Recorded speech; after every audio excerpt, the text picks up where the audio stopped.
Hello and welcome to the Hats We Wear.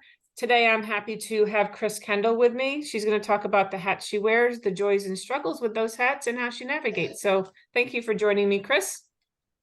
Hi, thank you, Beth. I'm excited to be here. So tell us about what hats you're wearing right now.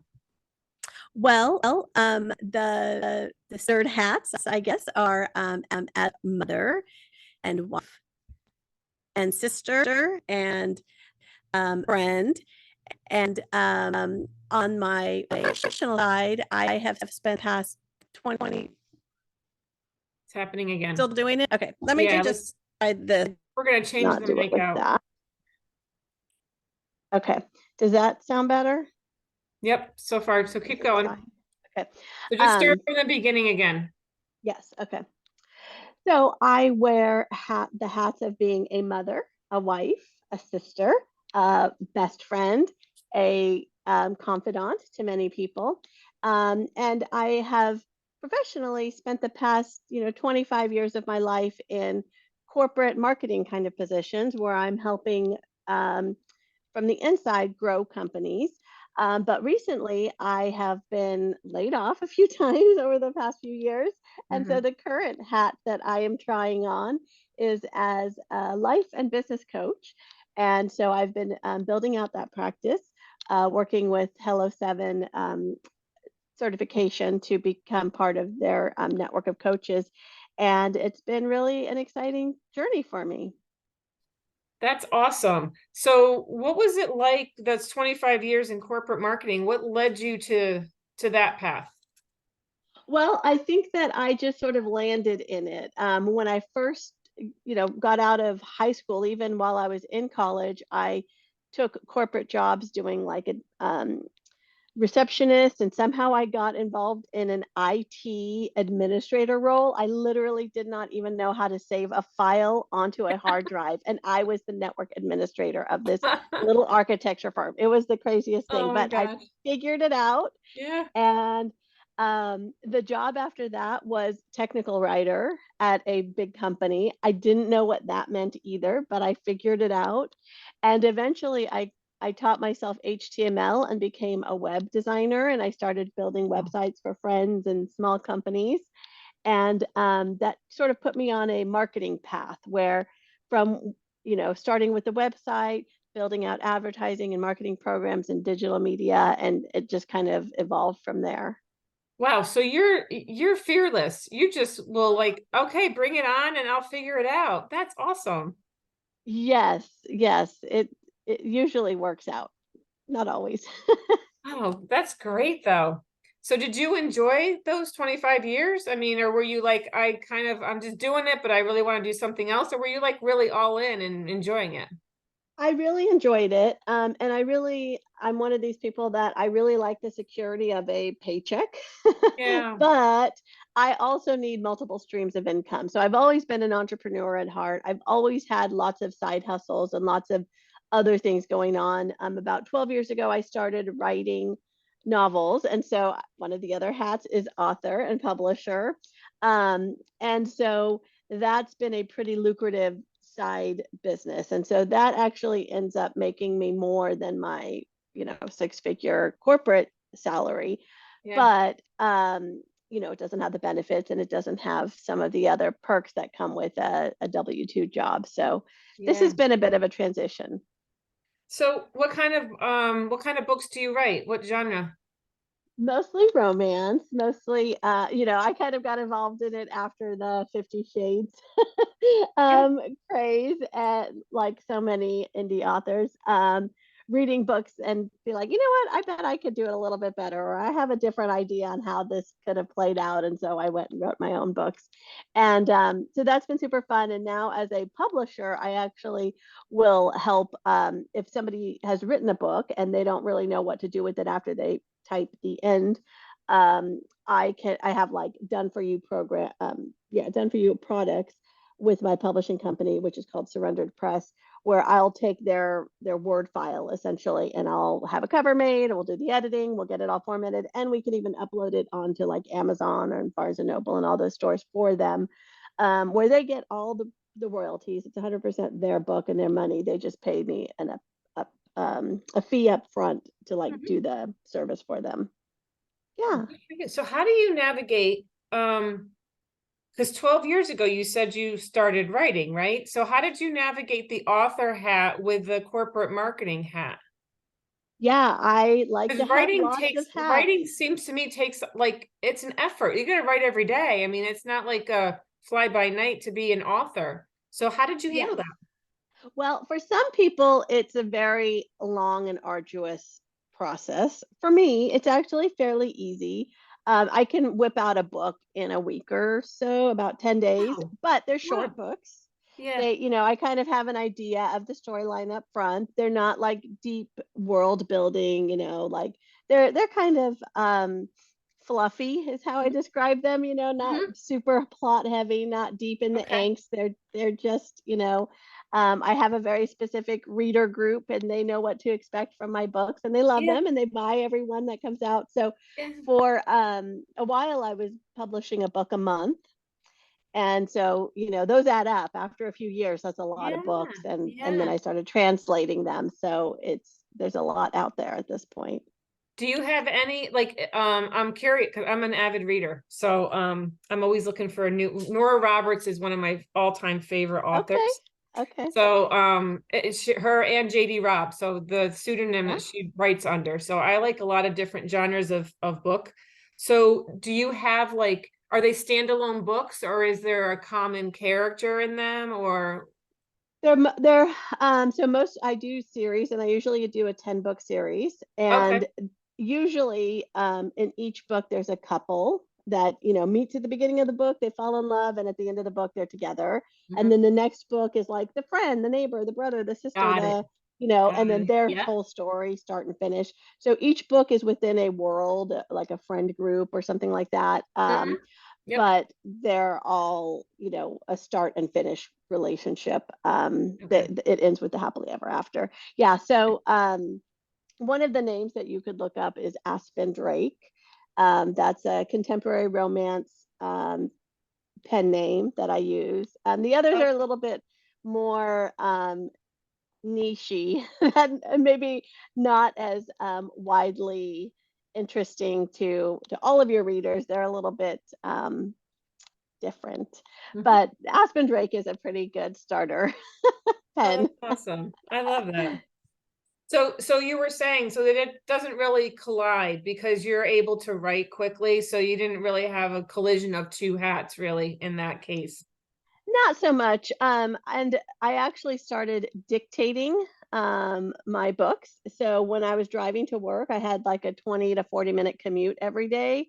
And so on each leg of the drive to the office and coming home, I could usually get a chapter dictated on my phone. So I would Okay. just say all the words of the chapter. And then when I get home, I'd clean it up and, fix it because it's not perfect. Mhm. But that you can finish a book pretty quickly if you're doing 2 chapters a day. Yeah. Oh, that's awesome. That's awesome.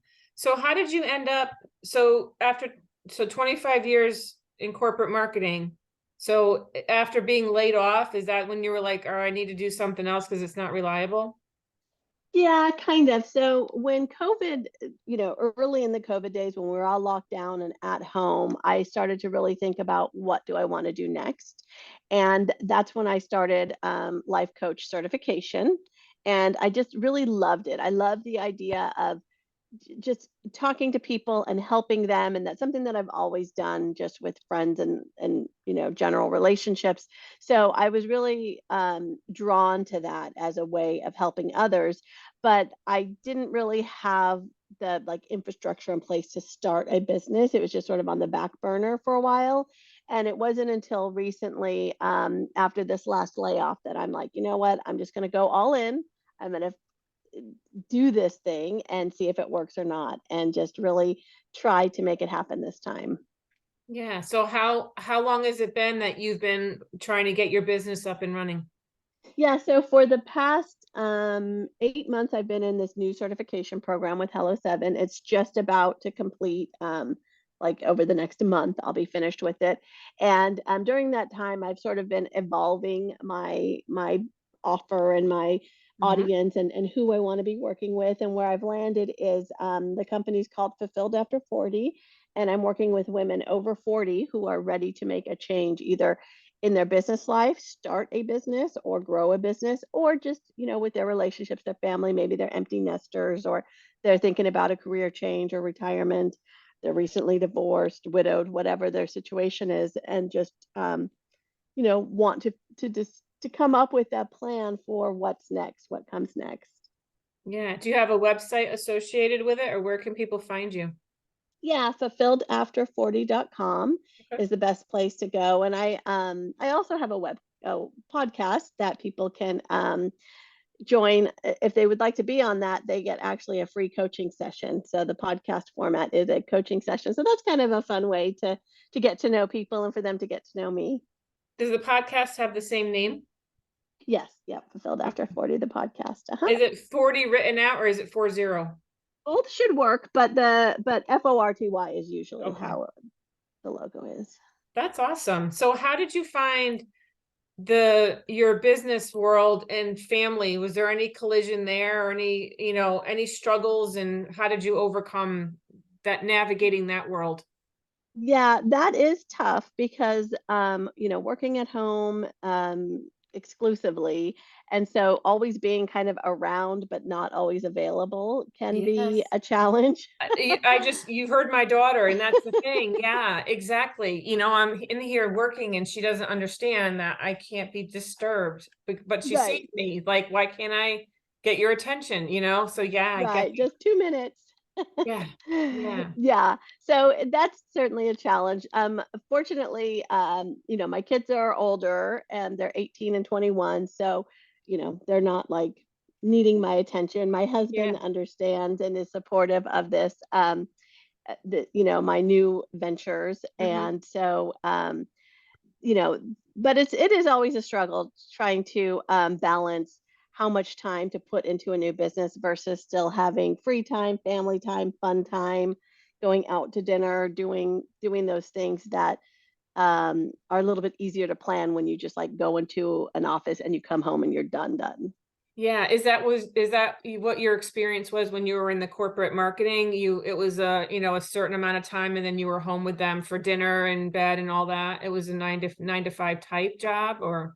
Yeah, for the most part it was. And I didn't even, 20 years ago, I didn't go into the office every day. I've kind of always had a hybrid setup. But for the, 2 or 3 days a week that I did drive into the office, when I got home, it was sort of a now I'm home and through the Nice. next few hours of bedtime and dinner and all that stuff. And then once everyone goes to bed, I'm a late person. I like to stay up till 2 in the morning. So Oh once God. everyone's in bed and the house is quiet again, I can get back and do all the rest of the stuff that I need to do. Um, so yeah, it works out pretty well for people that like to have a lot of balls in the air like I do and have a lot of hats on at one time. Yeah, yeah. How did you find, because I just walked away from a 17-year teaching career to start my own business. So how did you find the courage to, instead of looking for another corporate marketing job, where did you find it within yourself to say, no, I need to do this? Like, were you just done with it, or was it a feeling you had, or what was going on? It's a daily struggle, honestly. Like I still am, I don't want to say half in, half out, but I'm still like open to all possibilities. Hmm. um, but also, for me, because I do like to, I know I can do it all to some degree. Like I can have the job and have the side stuff and still write and still do the other things.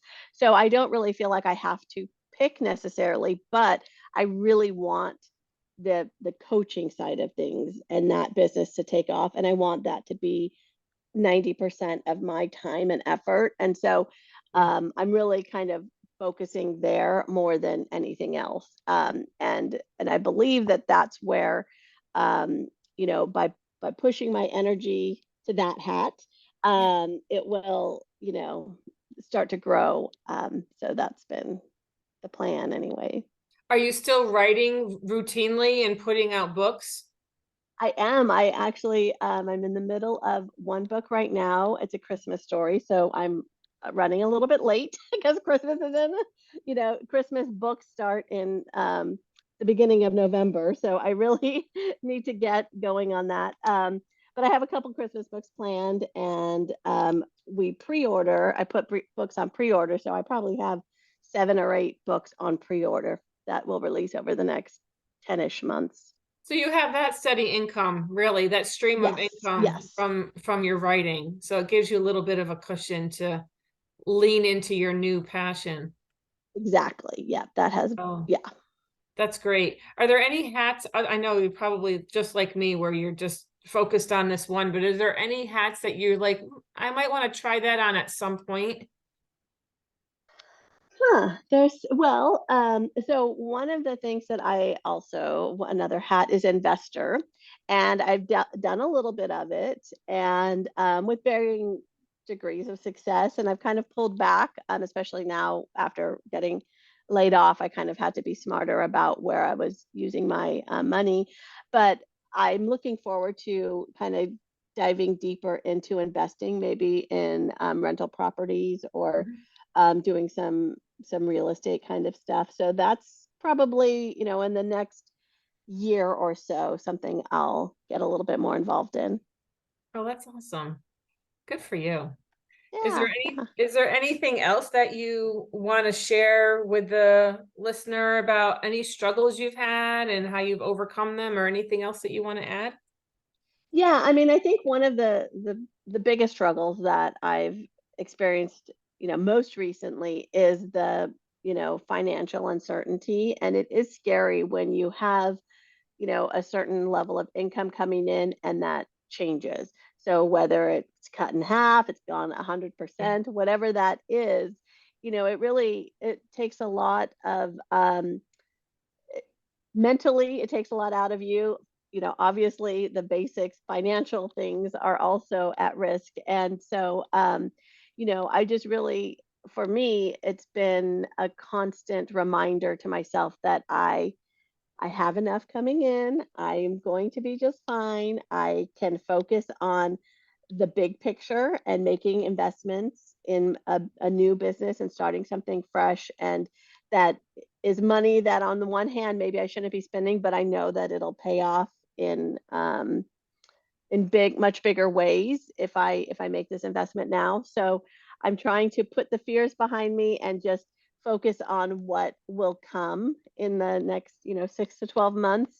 And it's not always easy to do that when there's literal, bills to pay. Mhm. But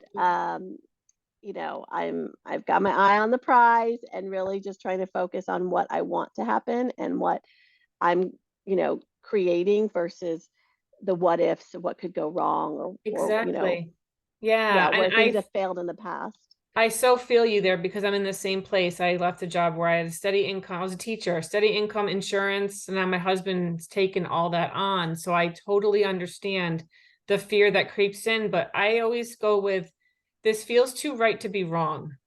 Yeah. So I know that I'm on the right path. I just have to trust and believe that the universe is like a net. It's got me. I just have to trust that it's going to happen. But I understand. I'm nodding when you're talking about the fear because I know it all too well, you know? Yes. Yep. Yeah. And maybe that never goes away, right? I mean, maybe that's always there, and to some degree. So Yeah. And you just say, I see you, fear, but I'm okay.